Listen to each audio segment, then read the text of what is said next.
राम राम सारा ने अनलॉकिंग सी की सीरीज के तीसरे वीडियो में आपका स्वागत है। आज हम जो बात करने वाले हैं वो कौन सी है? वो एरेज की बात करेंगे, यूजर डिफाइंड फंक्शंस की बात करेंगे और हम बात करेंगे स्टोरेज की। पिछले सेशंस में हमने बात की थी लूप्स क्या होते हैं, ऑपरेटर्स क्या हैं, नॉर्मल फंक्शंस हैं छोटे छोटे जो हमने डिस्कस किए थे। वो सारी हमने बातें की थी कि ये सी क्या होती है, मिडिल लेवल लैंग्वेज क्यों है, वो सब हमने डिस्कस किया था। लेकिन जो आज का सेशन है वो है अपना एरेज के बारे में, यूडीएफ के बारे में और स्टोरेज क्लासेस के बारे में। तो चलो हम शुरू करते हैं अपना नेक्स्ट सेशन। अब सबसे इंपॉर्टेंट चीज है एरेज होते क्या है, एरे होती क्या है।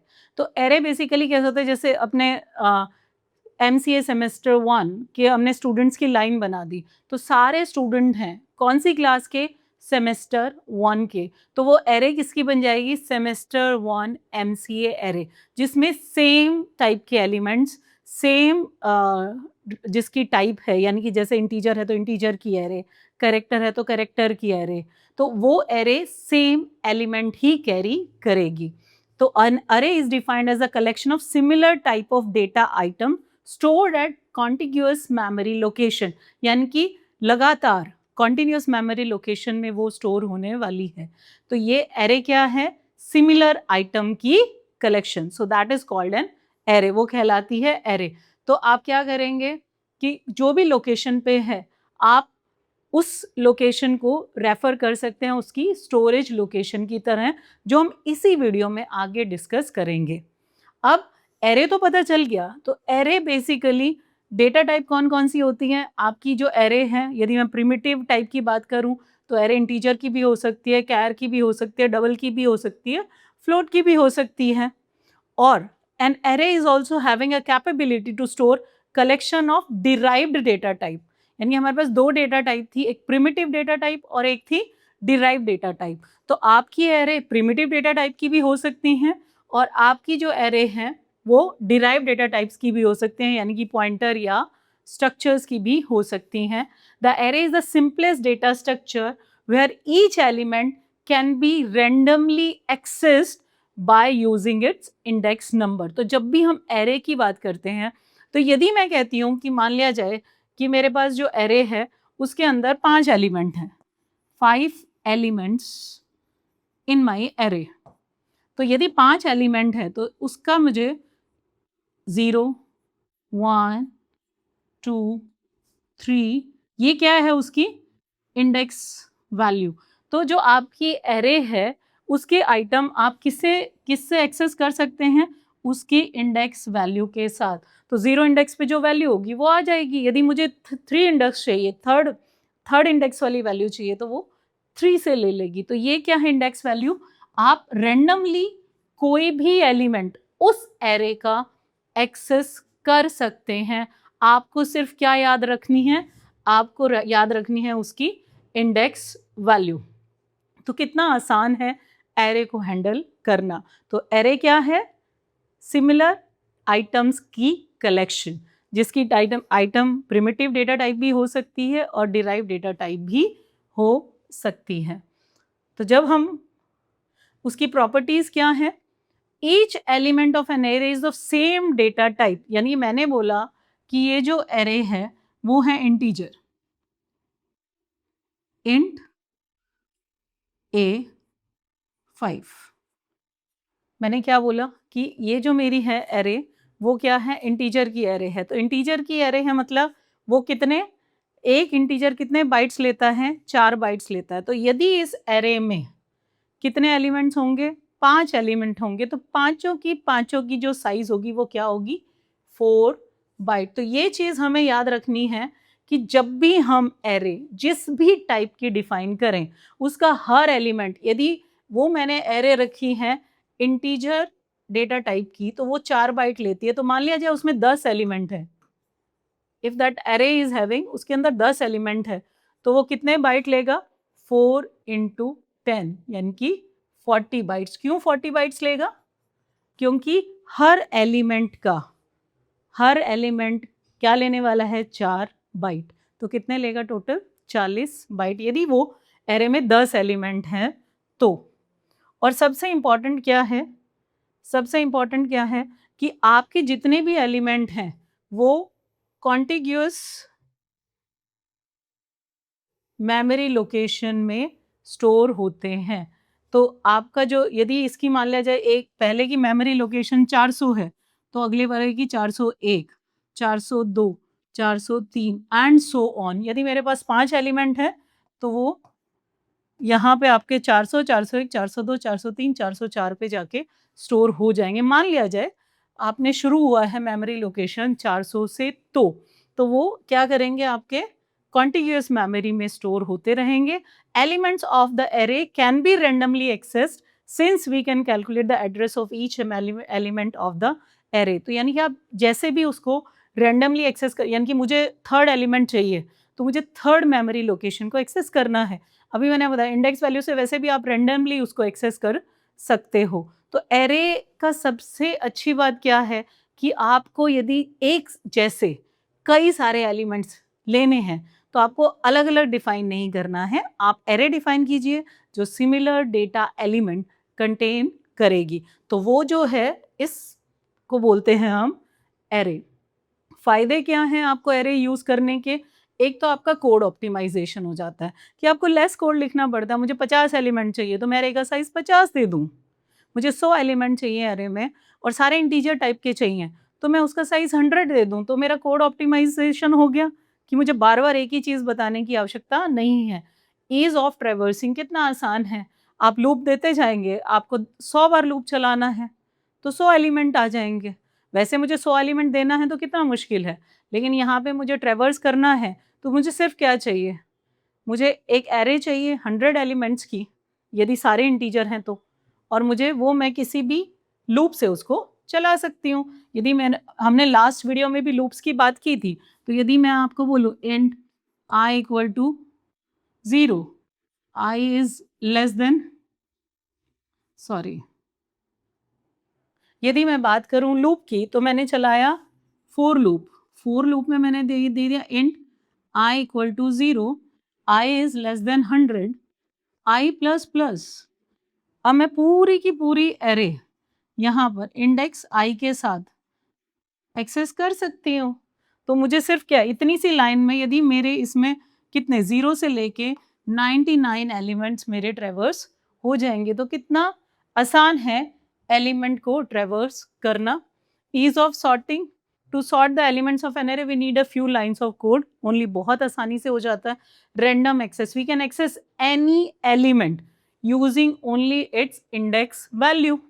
तो आसान है रैंडम एक्सेस, आप कोई भी एलिमेंट एक्सेस कर सकते हैं। ऐसा नहीं है कि आपको सीक्वेंस में ही जाना है, आपको 50 एलिमेंट चाहिए तो आप 50 इंडेक्स वैल्यू से उसको ही वैल्यू निकाल सकते हैं। तो दिस इज एडवांटेज।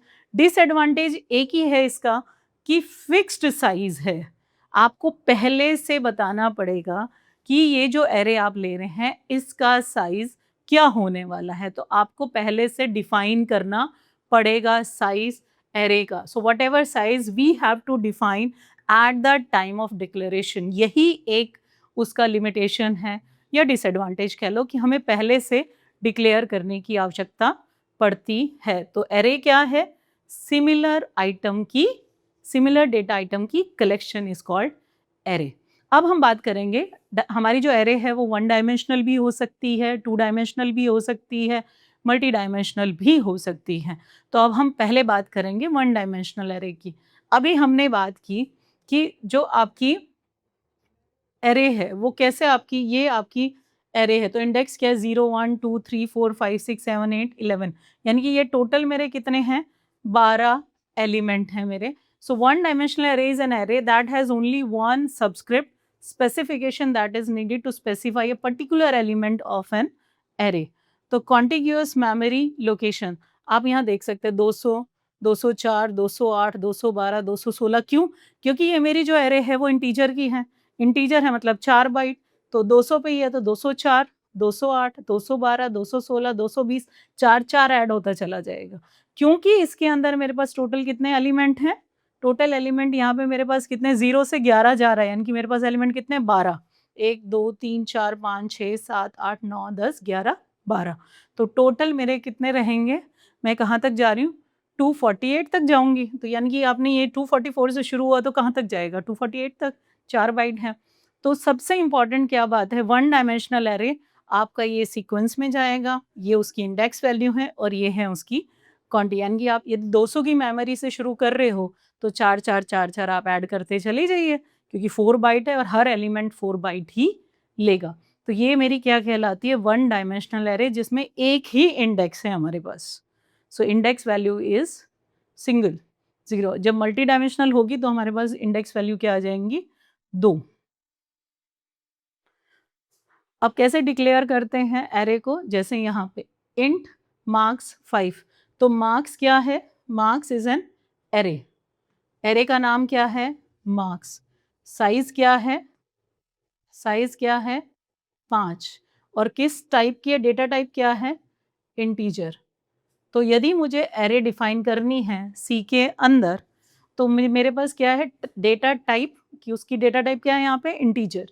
एरे का नाम marks, marks is the name of the array, और एरे का साइज, तो यहाँ साइज कितना है, 5।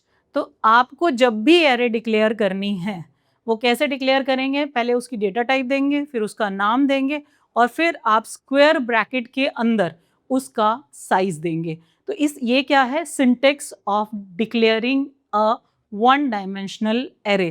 तो डिफाइन करने के लिए हमेशा याद रखना, अब यहाँ पे मेरे पास टोटल कितने एलिमेंट होंगे, मेरे पास होगा मार्क्स 1, मेरे पास क्या होगा, मार्क्स 2, ठीक है। लेकिन इंडेक्स वैल्यू कहाँ से शुरू होती है, पहले भी हमने बात किया था। तो इंडेक्स वैल्यू कहाँ से शुरू होती है, कहाँ से शुरू होती है, इंडेक्स वैल्यू शुरू होती है हमेशा 0 से। तो यहाँ पे क्या आएगा, मार्क्स 0, मार्क्स 1, मार्क्स 2, कहाँ तक जाएगा, तो ये मेरा पहला एलिमेंट, फर्स्ट एलिमेंट, ये मेरा सेकंड एलिमेंट, ये मेरा थर्ड एलिमेंट, और फिर मेरा फोर्थ, और यानी कि मार्क्स लोकेशन 3 पे मेरा फोर्थ एलिमेंट, और मार्क्स 4 पे मेरा फिफ्थ एलिमेंट। तो इस तरीके से मेरे पास ये जो मैंने अभी डिक्लेरेशन की है, ये क्या कह रही है कि साइज 5 है, यानी कि कितने एलिमेंट है, 1 2 3 4 और 5। उसकी रिटर्न टाइप मतलब इंटीजर टाइप की है, और लोके इंडेक्स वैल्यू क्या बनेगी, 0 1 2 3 एंड 4। तो इस तरीके से आप क्या करते हैं, एरे को डिक्लेयर करते हैं।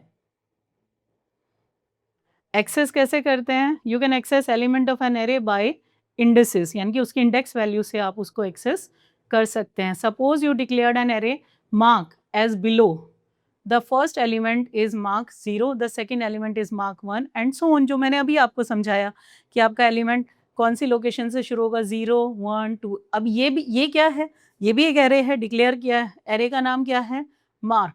एलिमेंट कितने हैं, 5, लेकिन इसकी डेटा टाइप क्या है, फ्लोट। तो इस तरीके से आप डिफाइन कर सकते हैं। Arrays have 0 as their first index, ये याद रखना है जो मैंने अभी आपको बताया।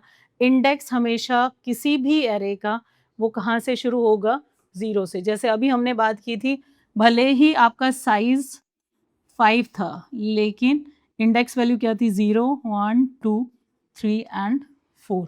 साइज 5 था, लेकिन यहाँ तो marks 0 is the first element, marks 4 is the last element. तो जो हमने डिस्कस किया, suppose the starting address of marks 0 is 2120, तो हम क्या कह रहे हैं कि यदि मेरा जो मार्क साइज हमने कितना दिया है, साइज कितना दिया है हमने, 5 का। तो यदि मेरी लोकेशन किससे शुरू हो रही है, 2120 पे मेरा क्या है, मार्क 0, तो 2124 पे मेरा क्या होगा, मार्क 1 मेमोरी लोकेशन। 2128 पे क्या होगा, मार्क 2 एंड सो ऑन। तो इस तरीके से, क्योंकि मेरे फ्लोट का साइज भी क्या होता है, 4 बाइट्स, तो आपके इसके हिसाब से वो वैल्यू, एड्रेस वैल्यू लेता चला है, क्योंकि कॉन्टिग्यूअस मेमोरी में स्टोर करता है एरे को। तो अभी सिंपल सा है इनिशियलाइजेशन। अब मुझे यदि वैल्यू देनी है, तो अभी मैंने डिक्लेयर किया एरे को, तो डिक्लेयर करना है तो आपको क्या देना है, डेटा टाइप, उसका नाम और साइज। साइज किस में देना है आपको, स्क्वायर ब्रैकेट में।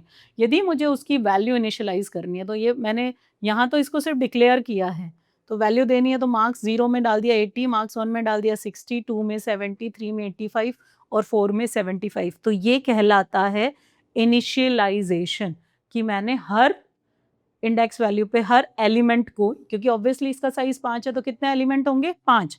5 एलिमेंट है तो मैंने क्या किया है, 5 एलिमेंट्स को मैंने वैल्यू दे दी। वैल्यू देने का मतलब है कि मैंने क्या कर दिया है, उसको इनिशियलाइज। ठीक है, तो इस तरीके से आप वैल्यू दे सकते हैं, सिंपल है। तो ये कैसे करेगा, मार्क्स 0 में 80, मार्क्स 1 में 60, मार्क्स 2 में 70, मार्क्स 3 में 85, मार्क्स 4 में 75। तो ये कहलाता है इनिशियलाइजेशन। तो ये उसकी इंडेक्स है और ये उसकी वैल्यू है, ये उसका इंडेक्स है, ये उसकी वैल्यू है। जब मैं इंडेक्स 2 दूंगी इसका मतलब वैल्यू रिटर्न क्या करेगा, 70। यदि मैंने इंडेक्स 4 दिया तो क्या रिटर्न करेगा, 75, यानी कि 75। तो इस तरीके से वो क्या करेगा, वैल्यू रिटर्न। इस तरीके से भी आप वैल्यू दे सकते हैं, वो एक तरीका था वैल्यू इनिशियलाइज करने का। दूसरा जो इनिशियलाइज करने का तरीका है वो ये है कि मैं इंस्टेड में अलग अलग एलिमेंट, वहाँ पे मैंने अलग अलग एलिमेंट को वैल्यू दी थी, यहाँ मैं एक साथ में दे सकती हूँ। तो यह जब मैं आपको यहाँ एक साथ में वैल्यू दूंगी तो मैंने क्या दिया, 20, 30, 40, 50, 60। तो ये क्या करेगा, मार्क्स 0 में क्या लेगा, 20, मार्क्स 1 में क्या लेगा, 30। ठीक है, फिर मार्क्स 2 में क्या लेगा, 40। इस तरीके से वो क्या करेगा, अब वो अपने आप ये 0, ये 1, ये 2, ये 3 और ये 4, ये इस तरीके से उसको वैल्यू इनिशियलाइज कर देगा। ठीक है, तो यदि हमें वैल्यू देनी है तो हम इस तरह से, there is no requirement to define the size, so it may also be written as the following code. दूसरे तरीका क्या है, यदि मुझे साइज नहीं देना है और सिर्फ मैं वैल्यू दूं तो भी पॉसिबल है। तो ये जो सिंटेक्स है ये भी राइट सिंटेक्स है। देखो यहाँ मैंने साइज नहीं दिया, भले ही साइज नहीं दिया लेकिन मैं यहाँ पे वैल्यू दे रही हूँ। वैल्यू दे रही हूँ उसका मतलब है वो खुद ही समझ जाएगा, ये 0, 1, 2, 3, 4, तो खुद ही कह देगा साइज क्या है, 5। यहाँ पे आपको बताना नहीं पड़ा, उसने खुद से वैल्यू ले देख के अपने आप बता दिया कि जो ये मार्क्स है इसका जो साइज है वो क्या है, 5। तो इस तरीके से भी आप इनिशियलाइज कर सकते हैं। तो ये दूसरा तरीका है इनिशियलाइज करने का कि आप करली ब्रैकेट में जितनी वैल्यूज आपको देनी है, 10 वैल्यू देते तो वो साइज अपने आप 10 कर लेता, अलग से उसको आपको 10 स्क्वायर ब्रैकेट में डाल के बताने की आवश्यकता नहीं है। तो एक सिंपल सा प्रोग्राम है, यहाँ पे आपने क्या किया, इंट मार्क्स 5, 20, 30, 40, 50, 60 ऐसे आपने इनिशियलाइज कर दिया, डिक्लेयर भी कर दिया और इनिशियलाइज भी कर दिया। अब यदि मुझे उसको ट्रैवर्स करना है, यदि मुझे उसको लिखवाना है तो ये क्या करेगा, मैंने सिंपल बताया, यहाँ 5 एलिमेंट लिया, हम यहाँ पे 8, 10, 15 जितना लेना चाहे ले सकते थे। यहाँ क्या किया, लूप चलाया, i 0 से शुरू किया, i इज लेस देन 5 यानी कि 5 तक। ऑब्वियसली यहाँ पे साइज क्या है, 5, तो मुझे कहाँ तक जाना है, 4 तक, क्योंकि मैं 0 से शुरू करूँगी तो मुझे जाना कहाँ तक है, 4 तक। तो ये क्या करेगा, पहले i में 0 था, 0 आया। अभी यदि मुझे इंटीजर वैल्यू लिखवानी है, मैंने पहले भी बात की थी लास्ट वीडियो में, यदि मुझे वैल्यू लिखवानी है इंटीजर तो मुझे क्या यूज़ करना है, परसेंटेज डी। तो इंटीजर वैल्यू के लिखवाने के लिए आप क्या यूज़ करते हैं, परसेंटेज डी, और स्लैश एन क्या है, नेक्स्ट लाइन। तो यदि मुझे अगली लाइन में लिखवाना है तो ये क्या करेगा, अगली वैल्यू यानी कि सेकंड वैल्यू वो अगली लाइन में लिखवा देगा। तो ये क्या गया, मार्क्स आई। अब मार्क्स में आई में सबसे पहले क्या है, 0, तो 0 पे कौन सी वैल्यू है, 20, तो वो क्या लिखवाएगा, 20। अब मेरा आई क्या हो गया, 1, 1 is less than equal to 5, yes.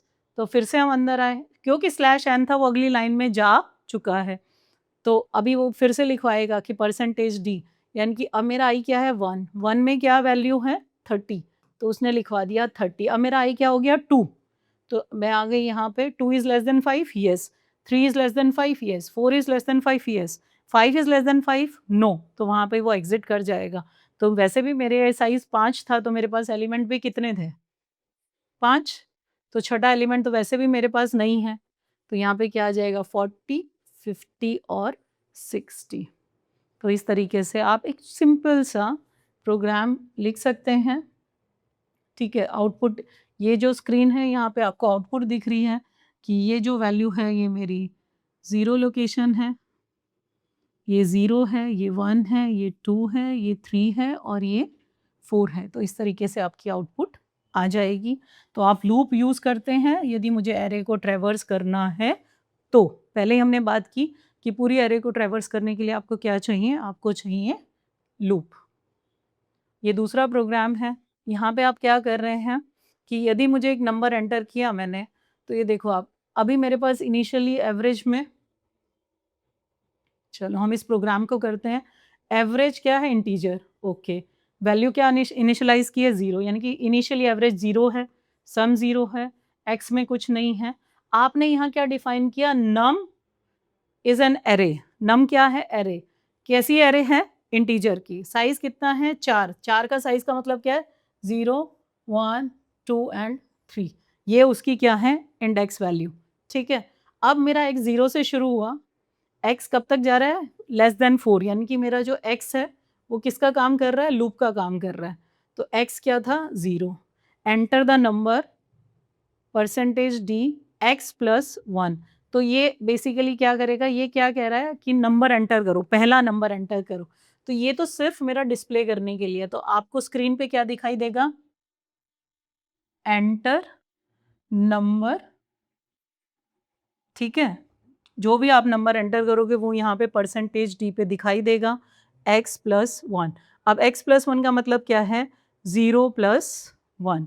तो 0 प्लस 1, एक्स में वैल्यू क्या थी? 0, 0 प्लस 1 यानी कि फर्स्ट 1।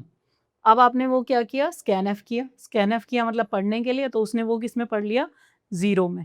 तो आप यहाँ लूप चला रहे हो, कहाँ तक? 4 बार चलेगा। क्या करेगा वो? हर बार आपको दिखाया एंटर नंबर एक्स प्लस यानी कि first location. Obviously x plus 1 लिखाने के लिए मैंने ये आउटपुट आपको कैसे दिखाई देगी इसकी? एंटर नंबर एक्स प्लस 1 यानी कि फर्स्ट नंबर एंटर करो, नंबर 1। समझ गए आप? क्यों किया मैंने ऐसा? अदरवाइज तो एक्स में 0 था तो इंडेक्स तो 0 ही लेता, लेकिन मुझे एलिमेंट, ये इंडेक्स 0 है लेकिन इसके अंदर जो एलिमेंट आएगा वो एलिमेंट फर्स्ट एलिमेंट है, इसलिए यहाँ पे मैंने क्या लिखा है? X plus 1। तो वो क्या लिख के देगा? Enter number. तो आपको जो कंसोल आएगा उस पर दिखाई देगा एंटर नंबर 1। मान लिया यहाँ पे मैंने एंटर किया 5, तो अब 5 एंटर हो गया। तो यहाँ पे पहला एलिमेंट मैंने क्या एंटर किया? 5। अब लूप चला, अब मेरा एक्स क्या हो गया? 1, क्योंकि एक्स प्लस प्लस है तो एक्स क्या हो गया? 1। अब जब मेरा एक्स 1 हो गया है, यानी कि एक्स 1 हो गया, तो ये मुझे स्क्रीन पे क्या दिखाएगा? एंटर नंबर एक्स 1 है, 1 प्लस यानी कि सेकेंड नंबर एंटर करो। मैंने यहाँ पे एंटर किया 10। सिमिलरली थर्ड नंबर एंटर किया मैंने 11। फोर्थ नंबर मांगा, क्योंकि मेरा लूप कहाँ तक जाएगा?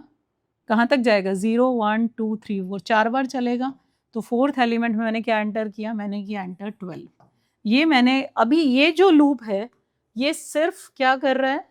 ये आपके एलिमेंट्स को रीड कर रहा है। क्या रीड? क्योंकि स्कैन एफ क्या करता है? रीड करता है। क्या रीड कर रहा है? परसेंटेज डी यानी कि इंटीजर वैल्यू। तो बेसिकली आपने क्या किया? ये पूरा का पूरा जो लूप है, ये जो पूरा लूप है, ये इसने अभी आपको क्या करवाई? रीडिंग। किसकी रीडिंग? आपने एंटर कर दिए 4 एलिमेंट। क्या क्या किया आपने? 5, 10, 11 और 12। तो ये आपने क्या कर दी? वैल्यू एरे में। कौन सी एरे में? नंबर एरे में स्टोर कर दी। तो नंबर एरे में 0 पे 5 है, 1 पे 10 है, 2 पे 11 है, 3 पे 12 है। अब मेरे को क्या करना है? मुझे सम करना है, एवरेज करना है। तो फिर से मुझे क्या चलाना है? एरे को ट्रैवर्स करना है तो मुझे क्या चलाना है? मुझे चलाना है लूप। ठीक है, तो फिर से लूप, सेम लूप है। देखो आप, ये भी वही था और ये भी वही है, लेकिन अब इसके अंदर क्या है? Sum is equal to sum plus num. तो इनिशियली मेरा सम में क्या था? इनिशियली मेरा सम में क्या था? 0। तो 0 प्लस नम एट 0। अब नम एट 0, नम एट 0 पे क्या है? 5, यानी कि 0 प्लस 5। तो सम में क्या आ गया? 5। फिर से मेरा लूप चला और एवरेज में क्या आ गया? सम डिवाइड बाय 4। लेकिन ये तो बाद की इंस्ट्रक्शन है, मेरा लूप तो इतना ही है ये। यहाँ तक ही मेरा लूप है। तो मेरा अब लूप दोबारा चला तो उसने मांगा, क्या मांगेगा वो नेक्स्ट नम 1 पे मांगेगा।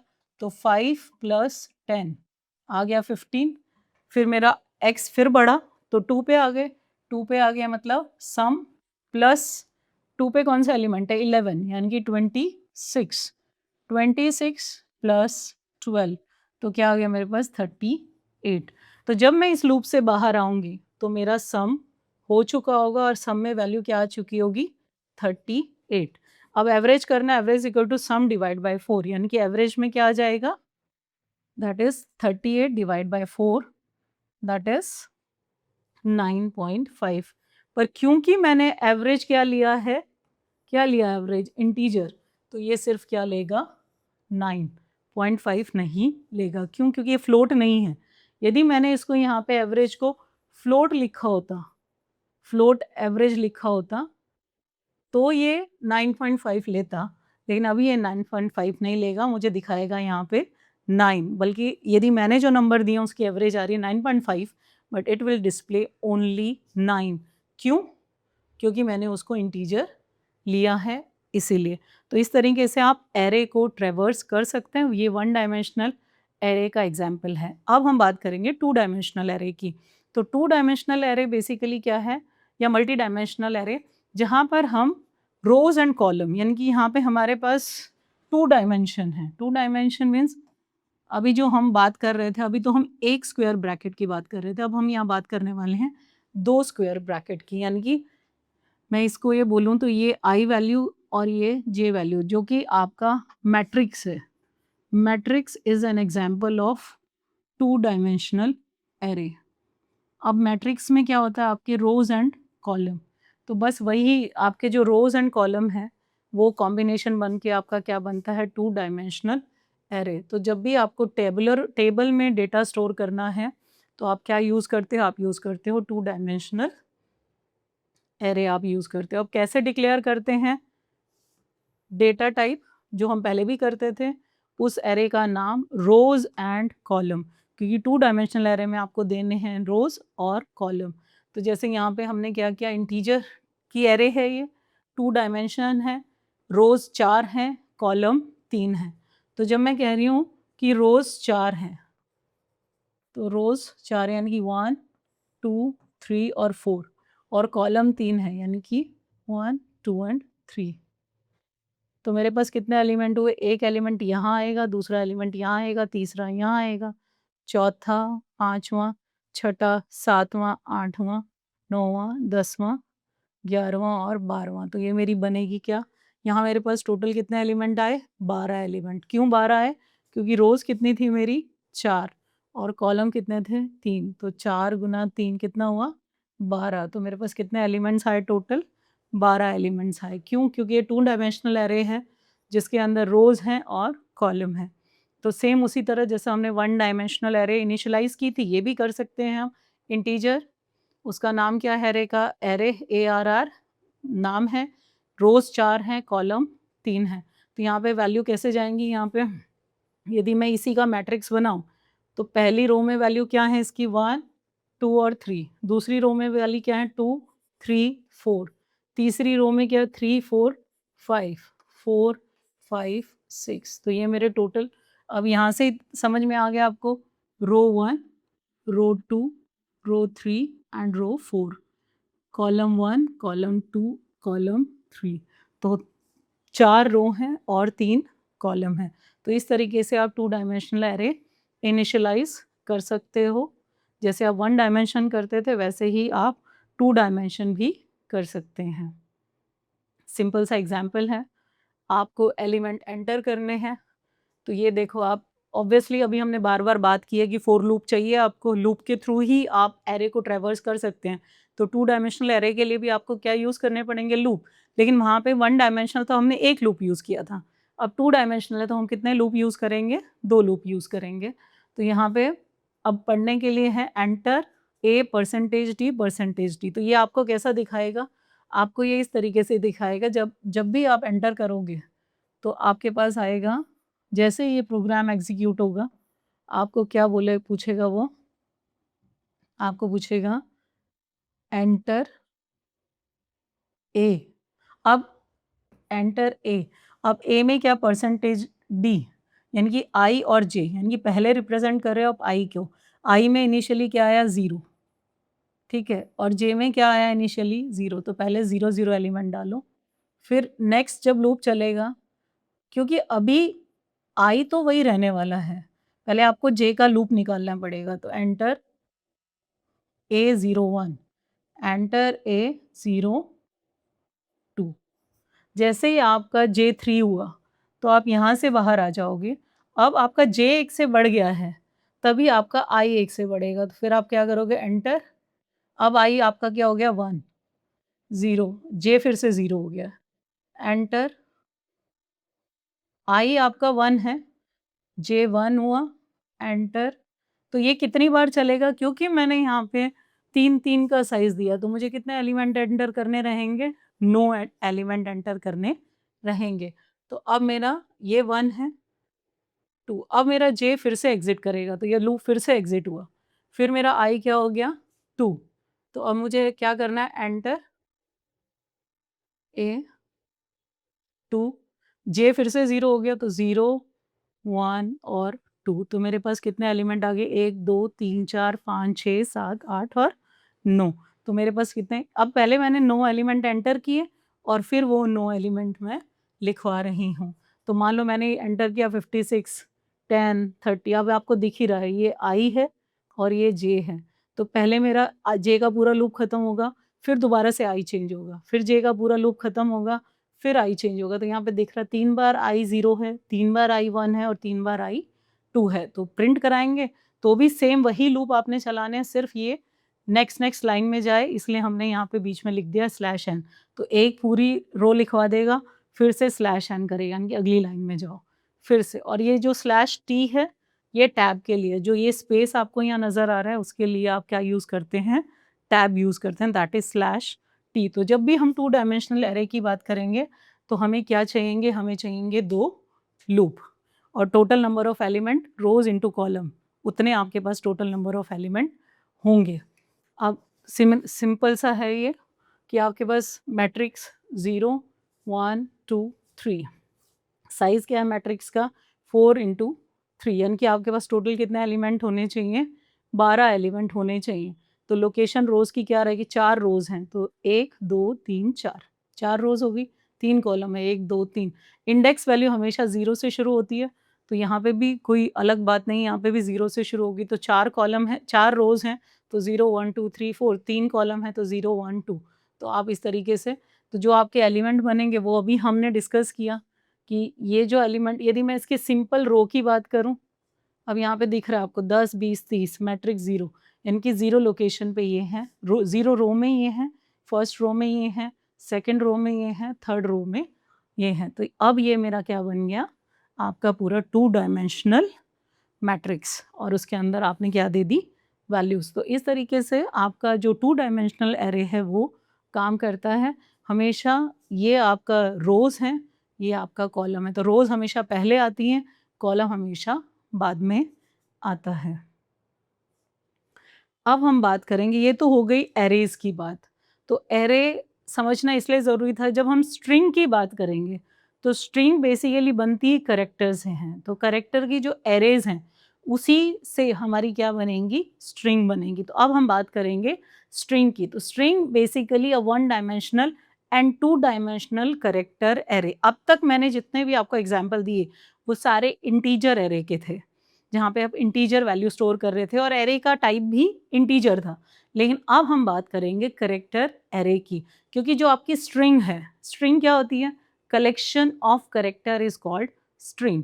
मैंने मेरा नाम लिखा तो मेरा जो नाम है वो स्ट्रिंग है, लेकिन मेरे नाम में आपके पास कितने कैरेक्टर हैं, यदि मैं अपना नाम लिखूं तो मेरे नाम, पूरा नाम जब हम बात करेंगे तो ये एक स्ट्रिंग है, लेकिन यदि मैं बात करूं तो इसमें 6 कैरेक्टर हैं।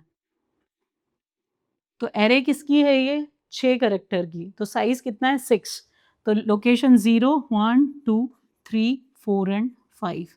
तो मैं ये भी कह सकती हूँ कि कैर नेम 6, यानी कि मेरा जो नाम है वो 6 कैरेक्टर से बना है। तो क्या है, एरे ऑफ 6। लेकिन जब मैंने उसको इकट्ठा कर दिया तो वो क्या बन गया, स्ट्रिंग। तो ये क्या है, मेरी 1 डायमेंशनल एरे है, बराबर। लेकिन ये क्या है, कैरेक्टर की एरे है। तो कैरेक्टर की एरे क्या बनाती हैं, स्ट्रिंग बनाती हैं। और यहाँ पे एक चीज़ याद रखनी है कि जब भी हम कैरेक्टर की बात करते हैं तो कोई भी कैरेक्टर की जो एरे है वो हमेशा नल कैरेक्टर से आपकी टर्मिनेट होती है, यानी कि /0। तो जब भी आप उसको स्टोर करते हो तो आपकी जो नॉर्मल एरे थी और स्ट्रिंग एरे में यही फ़र्क है कि वहाँ पे एक यूनिक कैरेक्टर /0 भी आपका बाद में रहता है। तो ये हमारी क्या है, कैरेक्टर। तो string is a array of character. तो अभी आपको ये समझ में आएगा इस डायग्राम से। आप देखिए PROGRAM, प्रोग्राम। लेकिन यहाँ पे एक एक्स्ट्रा टर्मिनेटिंग कैरेक्टर है, क्या है, /0, जो मैंने अभी आपको बताया।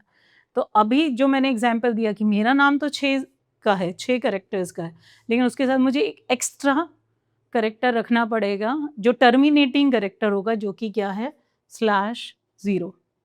ठीक है। तो आपकी जो मेमोरी करेक्टर्स कितने हुए, 1 2 3 4 5 6 7, एक्चुअल तो 7 हैं, लेकिन स्टोर कितने करने पड़ेंगे आपको, 8।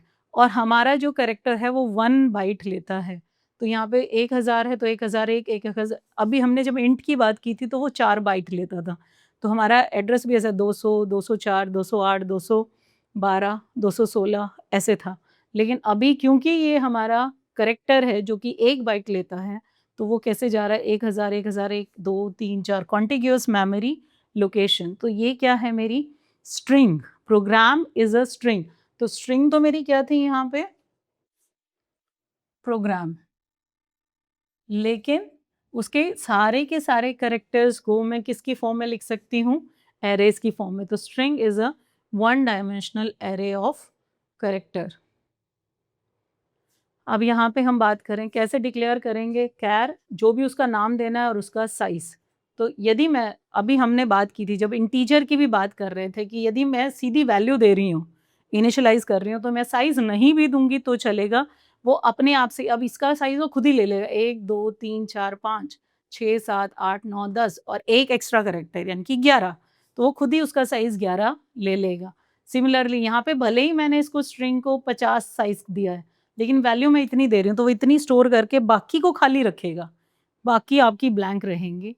यहाँ पे मैंने स्ट्रिंग को साइज़ 7 दिया है, लेकिन यहाँ पे वैल्यू कितनी दे रही है, 1 2 3 4 5 6, तो आपका जो 7वां है वो आपका नहीं होगा, वैल्यू असाइन नहीं होगी, खाली रहेगा। ठीक है, साइज़ उसका भले ही 7 हो, लेकिन आप वैल्यू जितनी दोगे वो उतनी ही, लेकिन वो बाकी वेस्ट ऑफ आपका स्पेस वेस्ट हो जाएगा। तो यदि मैं यहाँ पे बात करूँ, मैंने यहाँ पे क्या दिया, ये इस एग्जाम्पल के थ्रू समझें, तो यहाँ पे हमने क्या दिया, गीक्स।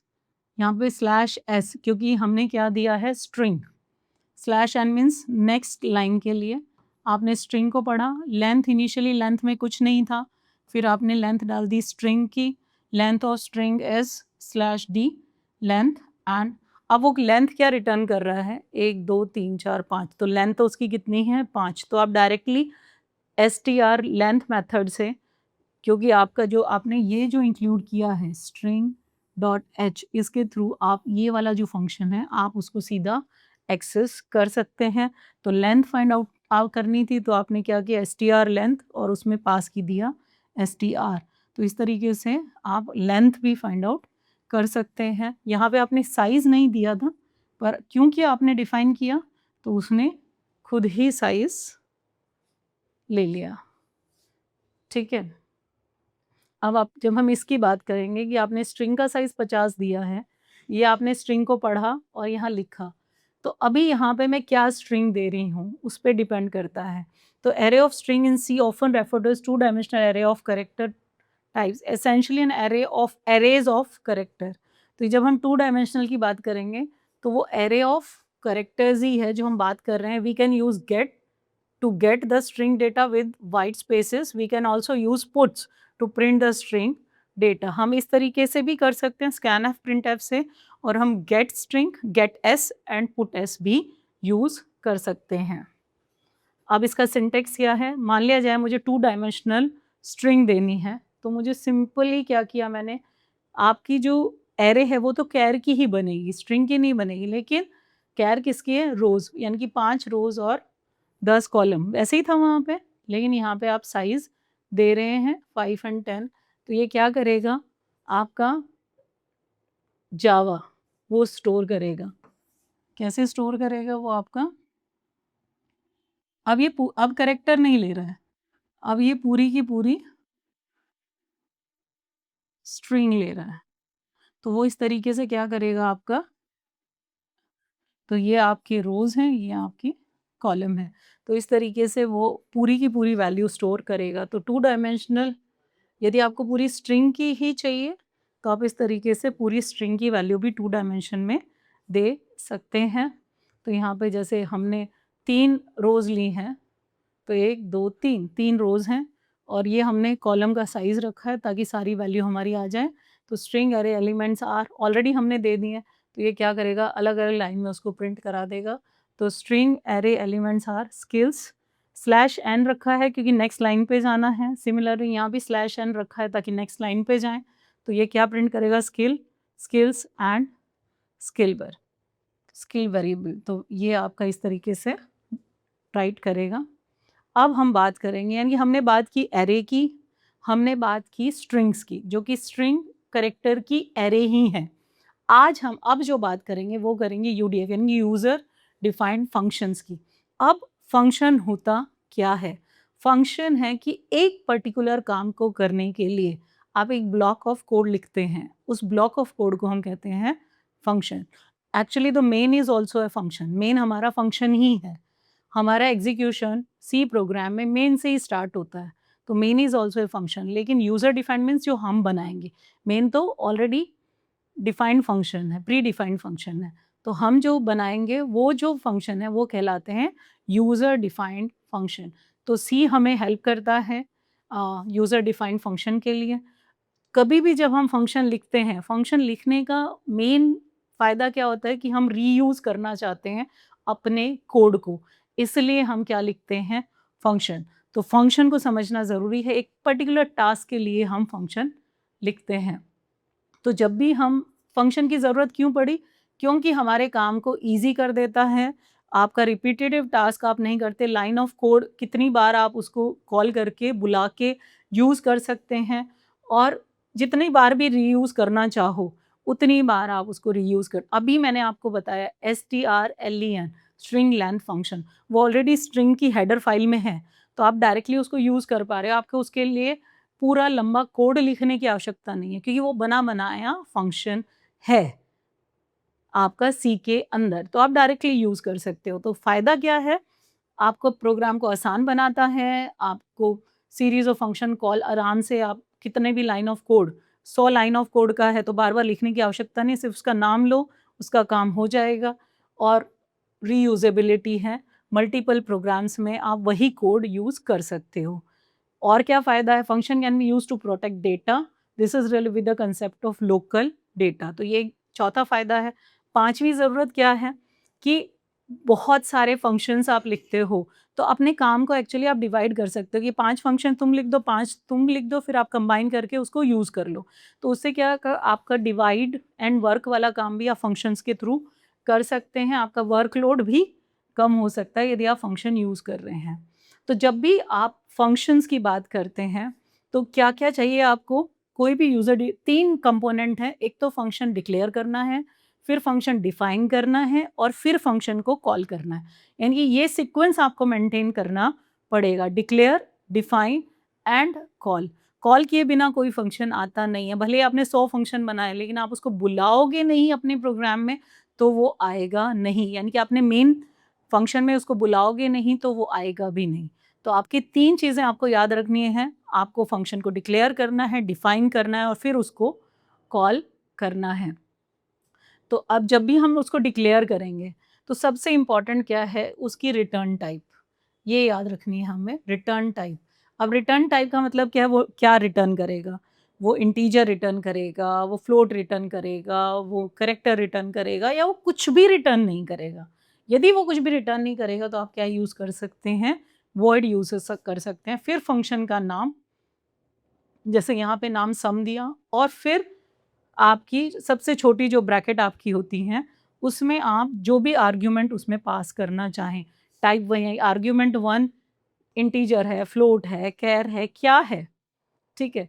तो आप जब भी कोई फंक्शन डिक्लेयर करेंगे, आपको याद रखना है उसके अंदर उसकी रिटर्न टाइप होनी चाहिए, उसका नाम होना चाहिए, आपके पास आर्ग्यूमेंट है, नहीं है, हैं तो आप इस तरीके से डिफाइन करेंगे आर्ग्यूमेंट 1 उसकी टाइप, आर्ग्यूमेंट 2 उसकी टाइप और उसके अंदर कितनी भी आर्ग्यूमेंट हो सकती हैं। जैसे ये वाला जो एग्ज़ाम्पल है इसमें ना तो ये कुछ रिटर्न कर रहा है और ना इसके अंदर आर्ग्यूमेंट हैं, तो ऐसे भी आप फंक्शन लिख सकते हैं। ठीक है, तो रिटर्न टाइप क्या करती है? Type of data return from the function is called return type. अभी हम आगे एग्जाम्पल के थ्रू करेंगे कि रिटर्न टाइप जैसे वॉइड था मतलब कुछ रिटर्न नहीं करेगा, इंट लिखा होता तो इंटीजर रिटर्न करता, तो वो आपकी रिटर्न टाइप। उसका नाम क्यों ज़रूरी है? क्योंकि नाम यूनिक होना चाहिए। एक प्रोग्राम में यदि मैंने एक फंक्शन बनाया सम का, तो दोबारा से मैं सम का फंक्शन नहीं बनाऊंगी, तो मुझे एरर आएगा, मुझे दूसरा नाम। तो हर नाम फंक्शन का यूनिक होना चाहिए किसी भी प्रोग्राम के अंदर, क्योंकि वो उस प्रोग्राम के अंदर उसका एक्चुअली उसकी आइडेंटिटी है। तो आइडेंटिटी आपकी अलग-अलग होनी चाहिए। पैरामीटर और आर्ग्यूमेंट तो हो भी सकते हैं और नहीं भी हो सकते हैं। तो यदि आप विद आर्ग्यूमेंट, तो अभी हम आगे डिस्कस करेंगे कि फंक्शन भी आपके काफ़ी डिफरेंट होते हैं कि कोई रिटर्न देता है, कोई नहीं देता है, किसमें आर्ग्यूमेंट होते हैं, किसी में आर्ग्यूमेंट नहीं होते हैं। जो हमने एग्जाम्पल देखा उसमें आर्ग्यूमेंट नहीं थे। तो आपके पैरामीटर आर्ग्यूमेंट ये आपका ऑप्शनल रहता है, रिक्वायरमेंट है तो आप पैरामीटर देंगे, नहीं है तो नहीं डालेंगे। Semicolon indicates the termination of the function declaration. तो हमने जो सेमीकोलन यूज़ किया उससे वो क्या बता रहा है कि now it's and of the function. तो दूसरा क्या है? डिफाइन करना। पहले हमने डिक्लेयर करना था, तो डिक्लेयर में हमें क्या चाहिए था? रिटर्न टाइप, उसका नाम और उसके पैरामीटर्स। जब हम उसकी फंक्शन डेफिनेशन की बात करेंगे तो आपने डिफाइन तो कर दिया, define actual block of code उसके अंदर देना है आपने। तो जब हम बात कर रहे थे, जैसे हमने बोला हमने फंक्शन लिखा इंट सम और यहाँ पे वो रिटर्न, यहाँ पे अभी मैं ऐसे ही वैल्यू दे दी रिटर्न 10। तो ये क्या कर रहा है? देखो इसमें कोई पैरामीटर नहीं है, रिटर्न टाइप उसकी इंटीजर है और रिटर्न क्या करने वाला है? 10। तो ये जो रिटर्न टाइप है इसका मतलब वो इंटीजर वैल्यू रिटर्न करेगा और ये जो है इसके अंदर करली ब्रैकेट के अंदर ये कहलाती है फंक्शन की बॉडी। तो जब भी आप कोई फंक्शन लिखेंगे तो जब आप उसको डिफाइन कर रिटर्न टाइप, उसका नाम, उसकी फंक्शनल पैरामीटर और बॉडी ऑफ फंक्शन वो वहाँ पे आप रखेंगे। आप बॉडी में जो भी इंस्ट्रक्शंस लिखना चाहते हैं, जैसे मैंने इंस्ट्रक्शन क्या लिखी यहाँ पे, अभी मैंने जो आपको इंस्ट्रक्शन दिखाई मैंने लिखा बॉडी के अंदर मैंने लिखा रिटर्न 10। तो ये जो मैंने एक ही इंस्ट्रक्शन लिखी, तो ये जो इंस्ट्रक्शन है ये उसकी बॉडी के अंदर की इंस्ट्रक्शन थी जो वो काम करेगी, जो जिसके लिए फंक्शन बना है, तो वो कहलाती है आपकी बॉडी ऑफ अ फंक्शन। तो इस कैसे लिखेंगे हम इसको? करली ब्रैकेट के अंदर फंक्शन बॉडी, तो रिटर्न टाइप फंक्शन ब्रैकेट में जो पैरामीटर आपको देने हैं and then body of the function. तो यदि मुझे कुछ वैल्यू पहले से भी दे के मैं रख सकती हूँ, जैसे मैंने यहाँ पे दिया है इंट गेट रेक्टेंगल एरिया, तो मुझे ये क्या है, मेरे मेरे जो फंक्शन का नाम है वो क्या है? Gate rectangle area. फंक्शन का नाम है गेट रेक्टेंगल एरिया। पैरामीटर क्या है? लेंथ और ब्रेड्थ। तो लेंथ भी इंटीजर टाइप का है, ब्रेड्थ भी क्या है? इंटीजर टाइप का। इसमें 10 है, इसमें 5 है और रिटर्न भी क्या रहा है? इंटीजर। तो रिटर्न लेंथ इनटू ब्रेड्थ, तो ये क्या दे देगा आपको वैल्यू? तो आप पहले से भी इनिशियलाइज करके वैल्यू भेज सकते हैं। तो ये आर्ग्यूमेंट 1 है और ये आर्ग्यूमेंट 2 है। तो इस तरीके से आप कोई भी फंक्शन डिफाइन करेंगे तो आपको क्या याद रखना है? रिटर्न टाइप, उस फंक्शन का नाम, ये उसकी आइडेंटिटी है और उसके पैरामीटर। जैसे ये फंक्शन है, ये कोई पैरामीटर नहीं है, कुछ रिटर्न नहीं करने वाला है।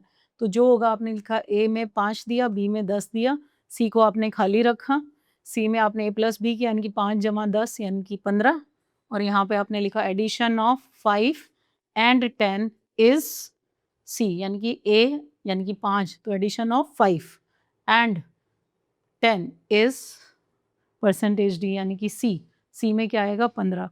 तो इस तरीके से आपका जो फंक्शन है वो काम करता है। अब उसको कॉल कैसे करेंगे? अब यहाँ मैंने लिख तो दिया फंक्शन। अब मैंने क्या किया, यहाँ पे मैंने लिख दिया सम a कॉमा इंट b, ये मेरा फंक्शन था, ठीक है।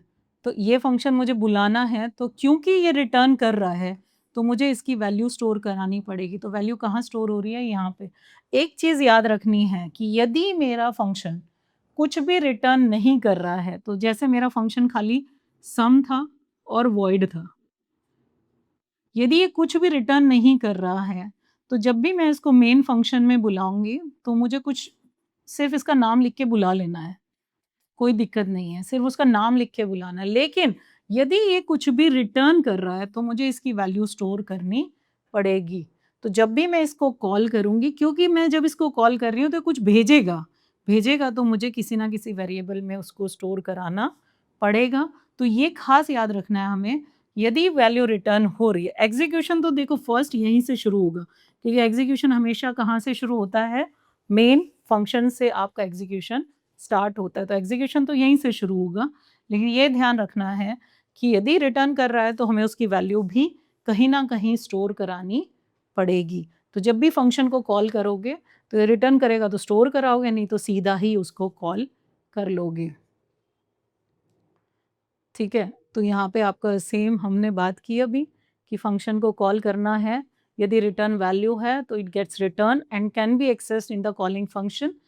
इस तरीके से कॉलिंग फंक्शन में वैल्यू आएगी और आपको रिटर्न करनी पड़ेगी। और फंक्शन का नाम और जो भी आर्ग्यूमेंट है वो आप पास कर सकते हो। तो a function call includes two things that are function name and function argument. यदि आपने 2 आर्ग्यूमेंट थी तो 2 आर्ग्यूमेंट पास करनी पड़ेंगी, 3 हैं तो 3 पास करनी पड़ेंगी, तभी आप उसको कॉल कर सकते हैं। अब जो सबसे इम्पोर्टेंट कंसेप्ट है सी में, जब हम फंक्शन बनाते हैं, call by value and call by reference. तो जब हम कॉल बाय वैल्यू की बात करते हैं, यानी कि आप वैल्यू के थ्रू कॉल कर रहे हो, तो in call by value function argument values are copied to the function parameter and we can not modify the actual value of the parameter. तो वैल्यू होगी, लेकिन हम उसको we can not modify the actual value of the in this approach copies of the variable are created of variable passed to the function argument. तो यहाँ पे हमें खास ध्यान रखना है कि जब भी हम कॉल बाय वैल्यू करेंगे, तो only value is pass to the function and change that are made to the function are not reflected back. दोबारा से वो जो चेंजेस हुए हैं वो रिफ्लेक्ट नहीं होंगे, सिर्फ वैल्यू जाएगी और वो अपना काम करेंगे, जो एक्चुअल थी वो एज इट इज रहेगी। तो यहाँ पे एक सिंपल सा एग्जाम्पल है। तो यहाँ पे आप जैसे हमने यहाँ पे एक फंक्शन लिखा इंक्रीमेंट, वैल्यू पैरामीटर पास हो रहा है a is equal to a plus equal to 1 का मतलब क्या है? This is a equal to a plus 1। तो यहाँ पे मैंने ए को क्या दिया? 5। A before increment is equal to this. तो ये जब शुरू में लिखेंगे, ए में क्या वैल्यू थी? 5। तो ये क्या लिख दिया? ए बिफोर इंक्रीमेंट इज 5। इंक्रीमेंट ए को आपने कॉल किया, call by value, print A after increment. अब आफ्टर इंक्रीमेंट भी वो वैल्यू 5 ही रहेगी। क्यों रहेगी?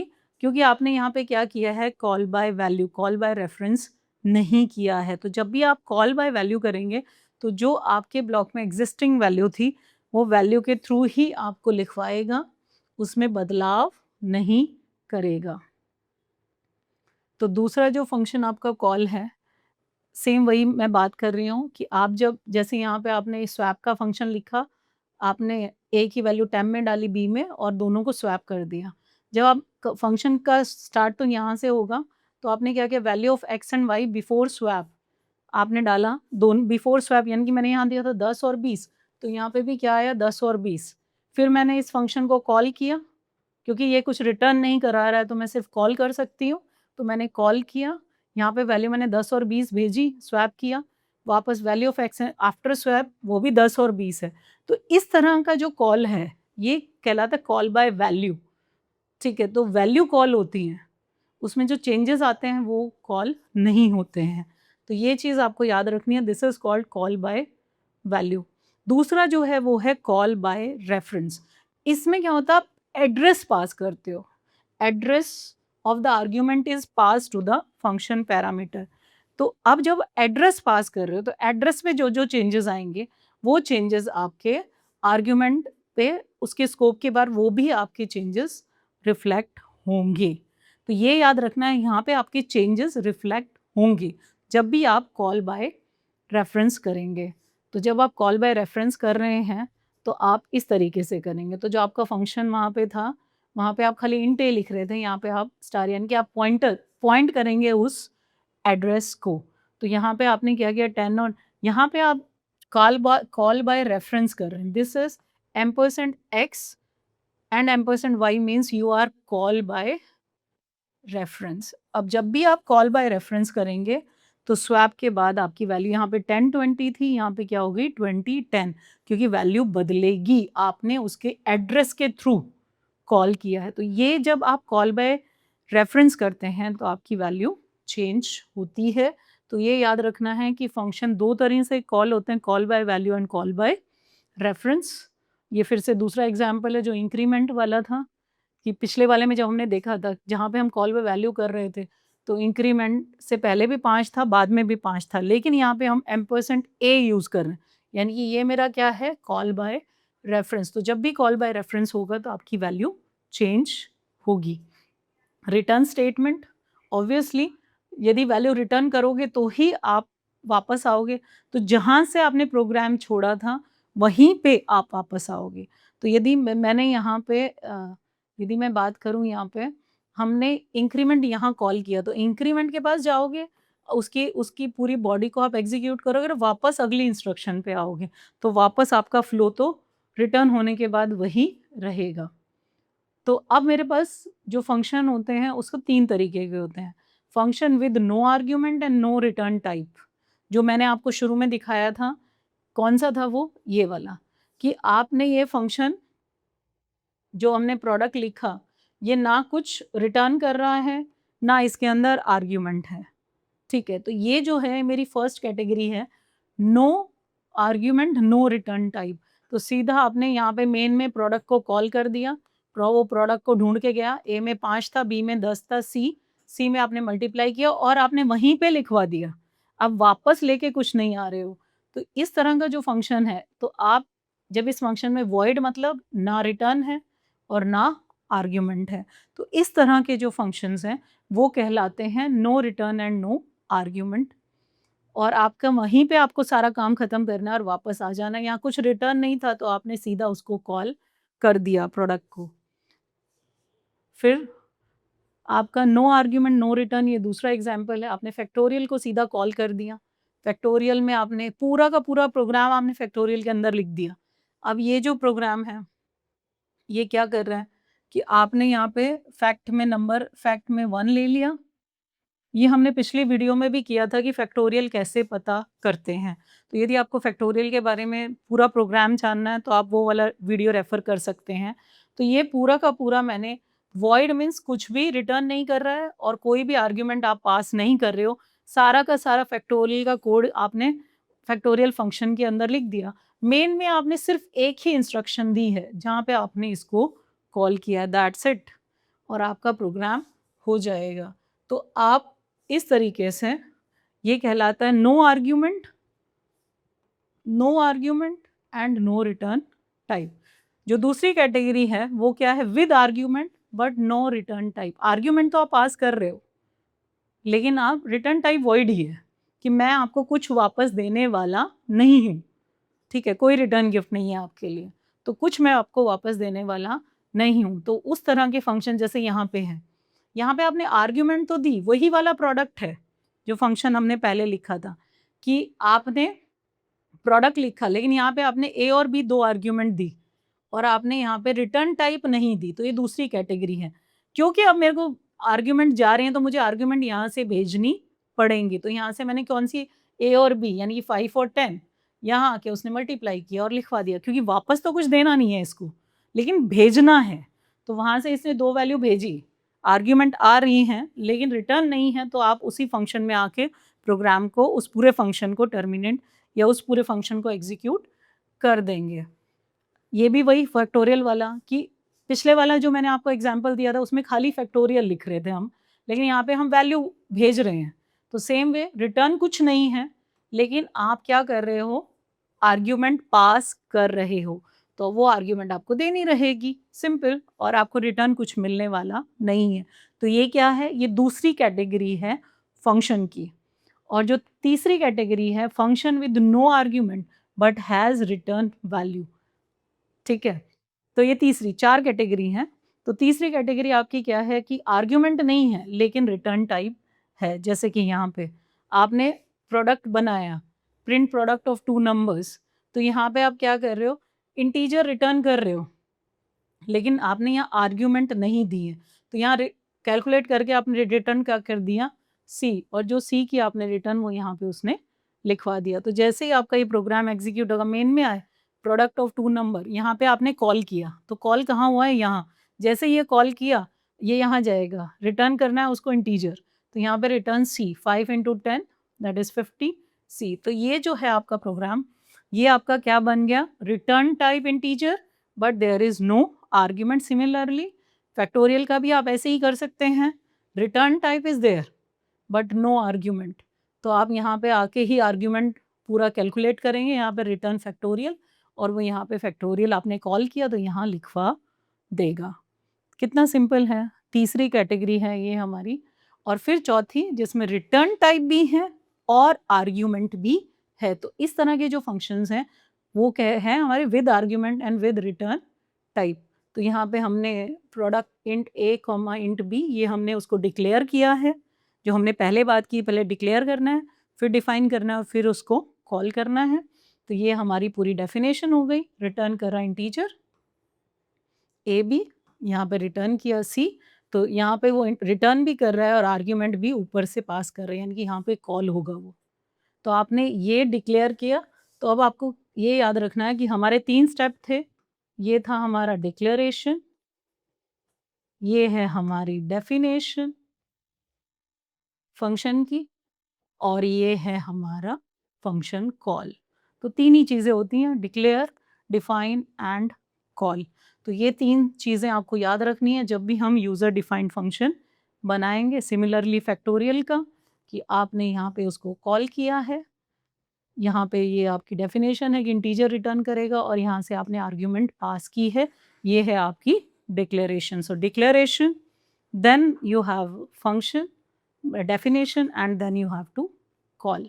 अब हम बात करेंगे स्कोप की। अब हमने बात तो फंक्शंस की तो कर ली है, तो अब कोई भी वेरिएबल, कोई भी आइडेंटिफायर जिसकी लिमिट या स्कोप कहाँ तक है, आप नॉर्मली बोलते हो कि इस काम का स्कोप यहीं तक है, तो वो कहलाता है उसका स्कोप। तो स्कोप की जब हम बात करते हैं, तो वो प्रोग्राम के अंदर कोई भी वेरिएबल, कोई भी आइडेंटिफायर, कोई भी फंक्शन, वो कहाँ तक आप यूज़ कर सकते हो, कोई भी मेथड कहाँ तक यूज़ कर सकते हो, वो कहलाता है उसका स्कोप। तो जब भी हम स्कोप की बात करेंगे, हमारे दिमाग में क्या आता है, स्कोप, द ब्लॉक और the region in the program where a variable is declare, defined and use. उसके बाहर का कोई भी रीजन है, वहाँ पे ना वो वेरिएबल यूज़ हो सकता है, ना वो आइडेंटिफायर यूज़ हो सकता है। तो वो कहाँ कहाँ यूज़ हो सकता है और कैसे कैसे डिक्लेयर करें, तो वो लोकल या ग्लोबल में आप डिक्लेयर करेंगे। तो अब हम उसी की बात करने वाले हैं। तो 2 तरह के स्कोप होते हैं, एक होता है ग्लोबल स्कोप और एक होता है लोकल स्कोप।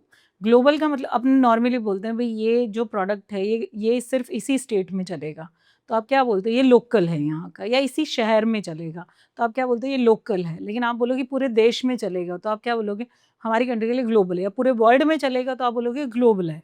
तो सिमिलरली आपके सी में भी जो आपके वेरिएबल, आइडेंटिफायर, फंक्शन, उनका एक स्कोप है, एक बाउंड्री है, कोई लोकल है और कोई आपका ग्लोबल है। तो जो स्कोप है वो 2 कैटेगरी में है, लोकल एंड ग्लोबल। तो जब हम ग्लोबल की बात करते हैं, तो the global scope refers to the region outside any block और फंक्शन।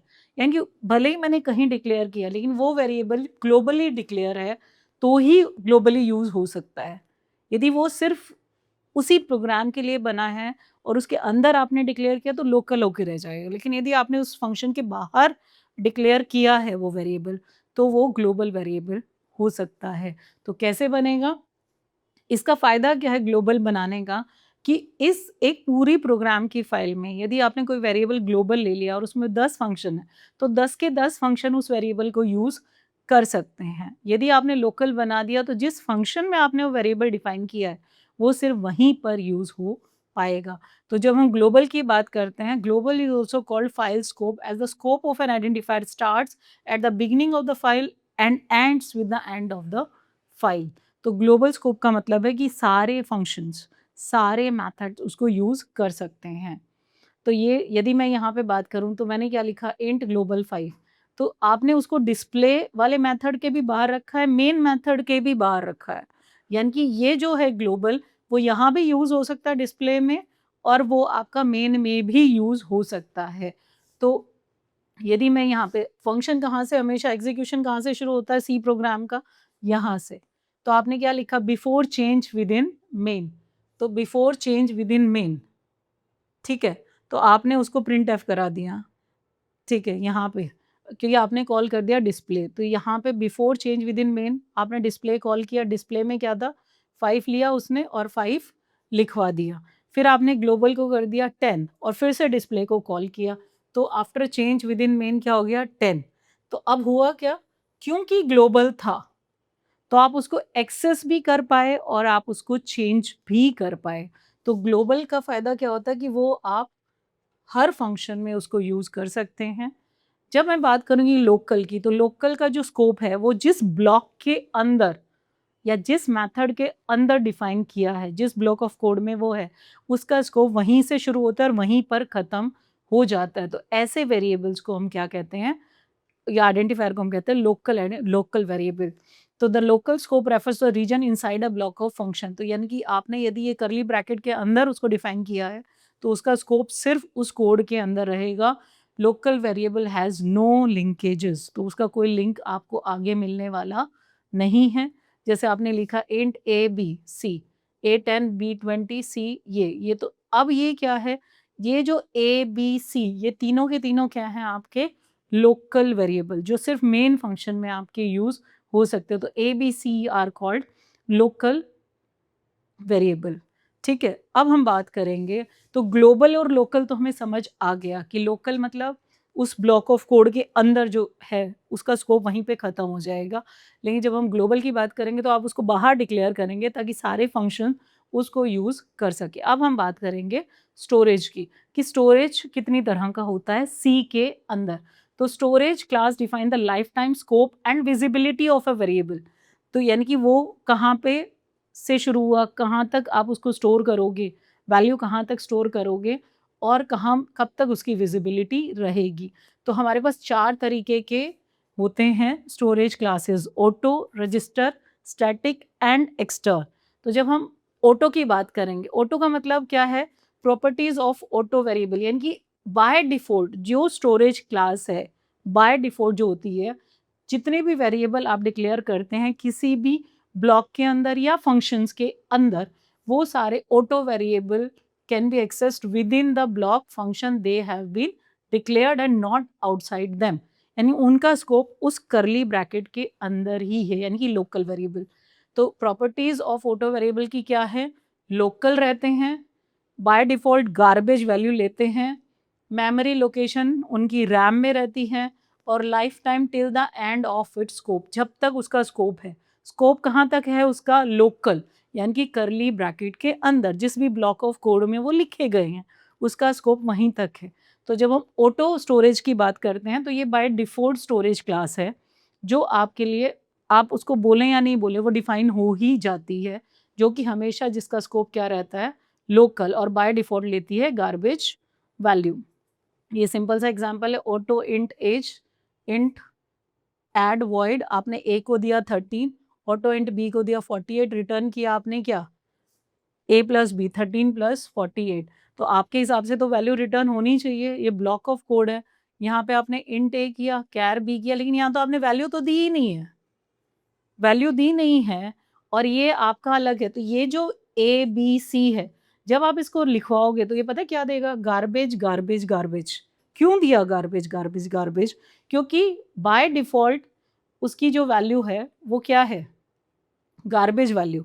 अब आपने यहाँ तो डिफाइन किया नहीं, या डिफाइन किया लेकिन वैल्यू तो दी नहीं है, वैल्यू आपने दी है ऐड फंक्शन के अंदर। तो अब यहाँ की वैल्यू यहाँ आएगी नहीं, क्योंकि ये ब्लॉक ऑफ कोड अलग है, ये ब्लॉक ऑफ कोड अलग है, और इसका स्कोप यहीं तक है, ना तो आप यहाँ कहीं कॉल कर रहे हो इसको ऐड फंक्शन को, आपको लग रहा है आपने वैल्यू दे दी, लेकिन एक्चुअल तो आपने वैल्यू दी ही नहीं है। तो इसलिए वो क्या लिखवाएगा, गार्बेज गार्बेज गार्बेज। क्यों गार्बेज? 3 बार लिखवाया उसने, क्योंकि तीनों वैल्यू में उसको वैल्यू तो मिली ही नहीं है और बाय डिफ़ॉल्ट उसकी वैल्यू क्या है, गार्बेज। तो ये हमें याद रखना पड़ेगा कि जहाँ उसका स्कोप क्या था, लोकल। अब जो दूसरा है वो है स्टैटिक। अब स्टैटिक किसके लिए यूज़ होता है? स्टैटिक वेरिएबल के लिए। जैसे पाई हमारा स्टैटिक वेरिएबल है, 3.14 ही होती है उसकी वैल्यू। तो इस तरह की जो है उसकी वैल्यू को प्रिज़र्व करने के लिए हम क्या बनाते हैं, स्टैटिक स्टोरेज क्लास। उसका स्कोप भी क्या है, लोकल। डिफ़ॉल्ट वैल्यू, यहाँ पे जो डिफ़ॉल्ट वैल्यू है वो होती है उसकी 0। मेमोरी लोकेशन इसकी भी रैम है। Lifetime same till the end of the program, तब तक वो स्टैटिक वैल्यू को रखेगा। जैसे ही आपका प्रोग्राम आउट, आप आउट। अब यहाँ पे क्या है, आपने लिखा static int count is equal to 0, count plus plus printf count. Static variable retain value between calls, वो अपनी वैल्यू को रिटेन करता है जब भी आप उसको बुलाओगे। तो यहाँ पे आपने क्या किया, प्रिंट्स काउंट में 1, काउंटर को बुलाया, आपने यहाँ पे काउंट लिखवा दिया, फिर आपने प्रिंट्स काउंट, या आपने काउंटर को बुलाया, फिर काउंटर को बुलाया, फिर जितनी बार आप काउंटर को बुलाओगे, काउंटर कर क्या रहा है? कर क्या रहा है काउंटर आपका? काउंट को ऐड कर रहा है। फिर काउंटर को बुलाया, फिर वो वहाँ पे ऐड कर, रिटर्न तो कुछ कर नहीं रहा है, वो वहीं पे लिखवा रहा है। तो जब आपने पहले काउंटर को बुलाया, तो यहाँ से तो आपने कुछ दिया ही नहीं था उसको, बाय 0 था, 0 प्लस प्लस यानी कि 1, तो काउंट में लिखा दिया 1। फिर से काउंट को बुलाया तो ऑलरेडी काउंट में 1 था, 1 प्लस प्लस, तो उसने 2। तो यहाँ पे आउटपुट क्या आएगी, काउंट 1 एंड काउंट 2। तो static variable retains value between the calls, ये आपको याद रखना है। तो the static variable count retain its value between function, unlike local variable which are reinitialized each time the function is called। ये हमें ध्यान रखना पड़ेगा। Remember their previous value। तो जो static variable हैं वो अपनी पुरानी वैल्यू याद रखता है, तो ये याद रखना पड़ेगा। फिर जो तीसरी है हमारी स्टोरेज क्लास, वो क्या है, रजिस्टर। तो the storage class declare register variable that have the same functionality as that of auto variable, जैसा ही है, स्टोर करने के लिए ही है। लेकिन यहाँ पर आपका जो स्टोरेज क्लास है, ये भी आपकी क्या लेता है, गार्बेज वैल्यू।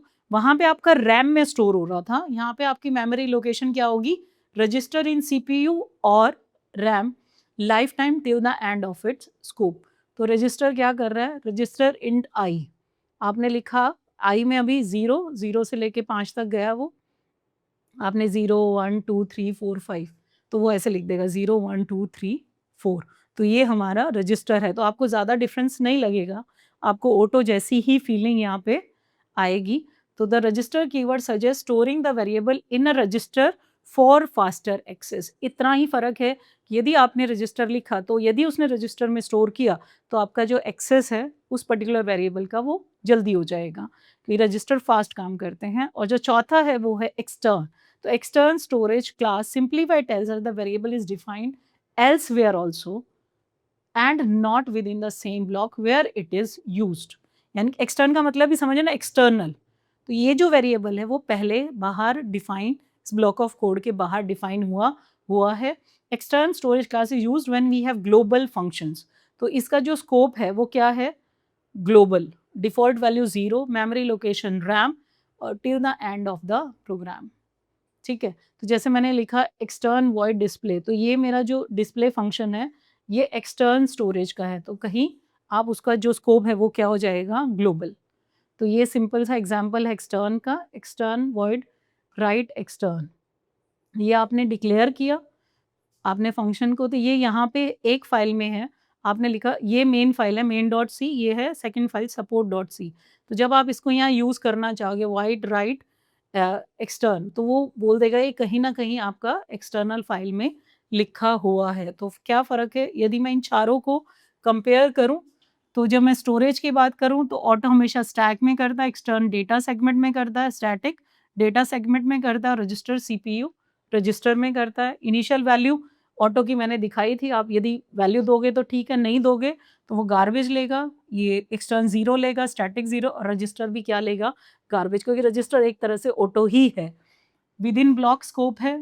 लेकिन जब हम एक्सटर्न की बात करूँगी तो उसका स्कोप ग्लोबल है, स्टैटिक का विद इन ब्लॉक, रजिस्टर का within block, life end of block के साथ एंड है, till end of the program, till end of the program, and register की एंड ऑफ द ब्लॉक। यानी कि register और ऑटो के आप देखो तो लगभग लगभग सेम है। ये तो हमने समझ लिया स्टोरेज क्लासेस, जो कि सी में 4 होती हैं। अब हम बात करेंगे रिकर्सिव फंक्शन की, क्योंकि अभी हमने स्कोप भी समझ लिया, स्टोरेज भी समझ लिया, हमने एरे और यूजर डिफाइंड फंक्शन और स्ट्रिंग भी समझ लिया। अब रिकर्शन का मतलब क्या होता है? जब हम रिकर्शन की बात कर रहे हैं, यानी कि अपने आप को कॉल करना, तो process of repeating item in a self similar way, यानी कि मैं अपना ही नाम लेके अपने आप को बुलाऊं, और जो जो मेरा नाम है उसको बार-बार मैं अपना ही नाम लेके उसको कॉल करती रहूँ। इस तरह के जो फंक्शंस हैं उनको बोलते हैं रिकर्सिव फंक्शन। बहुत इंपॉर्टेंट कांसेप्ट है सी के अंदर, सी प्रोग्रामिंग के अंदर या सभी प्रोग्रामिंग के अंदर इन फैक्ट, कि what is a recursive function. तो recursive function is a function which call himself. तो जब भी हम रिकर्शन की बात करते हैं तो वो फंक्शन अपने आप की कॉपी बनाता रहता है, अपने आप की कॉपी अपने आप को कॉल करता रहता है। तो तो खुद को ही बुला लिया, ये ही उसका नाम है और यही बुला रहा है, यही नाम है और यही बुला रहा है। मेन में आपने कॉल किया, वो खुद को बुलाता रहेगा। बस यहाँ पे इतना ध्यान रखना है कि एग्ज़िट कंडीशन ज़रूर होनी चाहिए, नहीं तो वो लूप में चला जाएगा। तो रिकर्शन में क्या है, फंक्शन कॉल्स इटसेल्फ।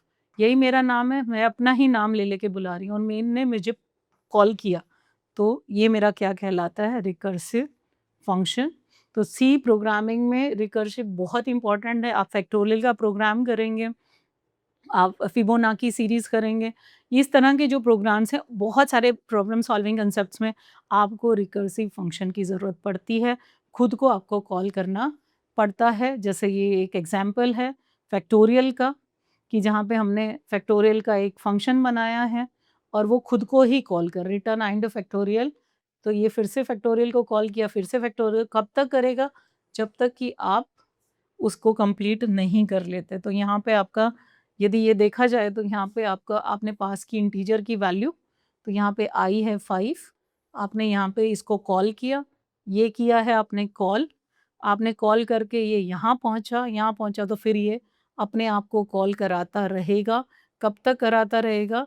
जब तक कि i less than equal to 1 नहीं हो जाता। हो जाएगा तो रिटर्न 1 करके बाहर आ जाएगा। तो इस तरीके से इस तरह का जो फंक्शन है, जो खुद को ही बुलाता रहता है, ये कहलाएगा आपका सेल्फ कॉल। तो ये खुद ही कॉल किए जा रहा है खुद को। कब तक करेगा? जब तक कि i आपका लेस देन इक्वल टू 1 नहीं हो जाता। तो ये कहलाता है आपका रिकर्सिव फंक्शन, जो खुद को ही बुलाता रहता है। तो यदि मुझे recursion used to add a range of number together by breaking it down into simple task, adding 2 number. तो ये दूसरा एग्जांपल है जहाँ पे आपने एक बनाया है क्या? आपने बनाया है सम, ये आपने क्या किया, डिक्लेरेशन, जहाँ पे रिटर्न टाइप है इंट, नाम है सम, आर्ग्यूमेंट है के। अब आपने इसको कॉल किया, कब तक करते जाना? के जब तक greater than equal to greater than 0 है, आप रिटर्न करते जाएँगे। तो ये सम का फंक्शन है और ये खुद को ही कॉल किए जा रहा है। तो हमें कहाँ तक लेना है? हमने शुरुआत कहाँ से की? रिटर्न कब तक करेगा वो? जब तक नहीं, आपने यहाँ से पास किया, के में आपने वैल्यू पास की 10, तो अब मेरे पास यहाँ पे 10 आ गया। अब मैं 10 इज़ ग्रेटर देन 0, येस, तो रिटर्न क्या करेगा? 10 प्लस सम 10 माइनस 1, यानी कि सम ने क्या क्या बोलेगा? 9। अब के में क्या आ गया? अब ये तो वैल्यू के की है, तो अब के क्या हो गया? 9। अब 9 इज़ ग्रेटर देन 0, येस, तो वो क्या रिटर्न करेगा फिर से? के प्लस सम। तो ऑलरेडी सम में क्या था? के क्या था मेरा? 9, तो 9 प्लस सम, और वो इस तरीके से उनको सम करता चला जाएगा। कब तक सम करेगा?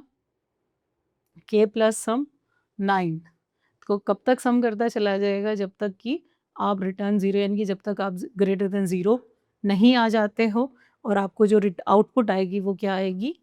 55, क्योंकि आपने 10 से शुरू किया। 10, 9, 8, 10, 9, 19, 27, इस तरीके से आप 3, 2, 1 ऐड कर देंगे। जैसे ही आपका 0 होगा, आप बाहर आ जाएँगे। तो इस तरीके से, इस तरह के फंक्शन को हम क्या बोलते हैं? रिकर्सिव, जहाँ पे ये आपकी डिक्लेरेशन है, ये आपकी फंक्शन की बॉडी है और यहाँ पर आप उसको कॉल कर रहे हैं। यहाँ तो उसको एक बार आपने कॉल किया, अब ये खुद को ही यहाँ पे सेल्फ को कॉल कर रहा है। तो इसको हम बोलते हैं रिकर्शन। तो इस तरीके से आपका रिकर्शन काम करता है। रिकर्शन काम करता है। तो ये आपका कैसे काम करेगा, 10 प्लस सम 9, 10 प्लस 9 प्लस सम 8, 10 प्लस 9 प्लस 8 सम, और कब तक जाएगा ये, जब तक आप 0 पे नहीं पहुंच जाते। तो जो अभी मैंने आपको फंक्शन दिखाया वो कैसे काम कर रहा है, 10 प्लस सम 9, अब के में आ गया 9, 9 प्लस सम 8, के में आ गया 8, 8 प्लस सम 7, के में आ गया 7, और कब तक जाएगा, जब तक कि के 0 नहीं हो जाता, और आपका जो आउटपुट आएगी वो क्या आएगी, 55। तो ये पूरा लूप इस तरीके से चलेगा। तो since the function does not call itself when k is 0, the program stops and there and return the result. Result क्या था, 55। तो इस तरीके से वो रिजल्ट आपको दे देगा। तो यदि मैं इस पूरे वीडियो की बात करूं, तो इस पूरे वीडियो में हमने एरे की बात की, जो कि सिमिलर आइटम कैरी करता है। इंटीजर है तो सारे एलिमेंट इंटीजर के होंगे, कैरेक्टर है तो सारे कैरेक्टर के एलिमेंट होंगे, तो वो स्ट्रिंग बन जाएंगे। टर्मिनेटिंग /0 है उसका। उसके बाद हमने बात की यूजर डिफाइंड फंक्शन की। 4 तरीके के थे, no argument, no return type, no argument with return type, no return type with argument, and with argument and with return type. Then we talk about storage classes. फिर हमने बात की local and global variable की, उसकी scope की बात की। फिर हमने रिकर्सिव फंक्शन की बात की। ये सारे ही कंसेप्ट सी में समझना बहुत ज़रूरी है कि लॉजिक बिल्डिंग और आगे हाई लेवल लैंग्वेजेस को सीखने के लिए ये कंसेप्ट आपको आने ही चाहिए। आज के लिए इतना ही। देखते रहिए tech talks with professor Vishal. Thank you.